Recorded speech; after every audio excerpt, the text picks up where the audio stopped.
A handful of years ago, I was at the local community college earning my associate's degree. The local community college required us to have X amount of volunteer hours for like local nonprofits and what have you.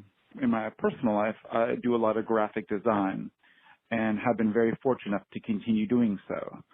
So I worked with, I guess, like the local coordinator at the college in order to do graphics for like a local like military related nonprofit, like dealing with veterans and what have you. So I showed up and I was wearing like a WWE shirt that I bought at a local thrift store. I'm sitting there meeting this woman who is in charge of this organization, and we're talking about graphic design, and she sees my shirt and it's like, "Oh, you watch wrestling?"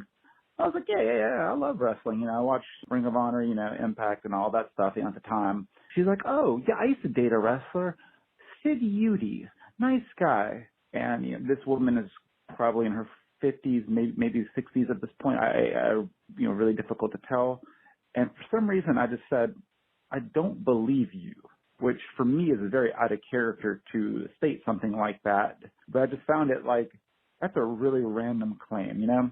So she gets on her smartphone and pulls up Facebook and has loads of like just random bar pictures of like Sid carrying her and like them on dates and stuff. Like Steamboat is in some pictures, Piper is in some pictures. I was legitimately floored. Like I live in Charlotte, so it's very common, like, you know, JCP and all that stuff be in the area. But it's wild to see how interwoven everything was at a time, even though wrestling's still predominant here. I don't believe you. You are full of bullshit. Why would she know that name? Sid Udy. Udy? Either way, in your face. You got put in your place. Her and Sid would get down.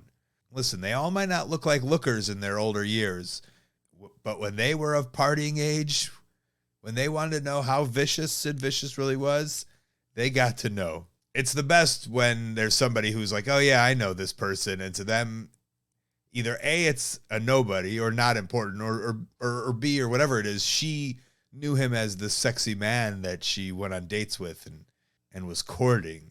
She didn't know him as the master and ruler of the world like we did. I'm glad she called you out and she had such a fun wrestling connection in a non-wrestling situation.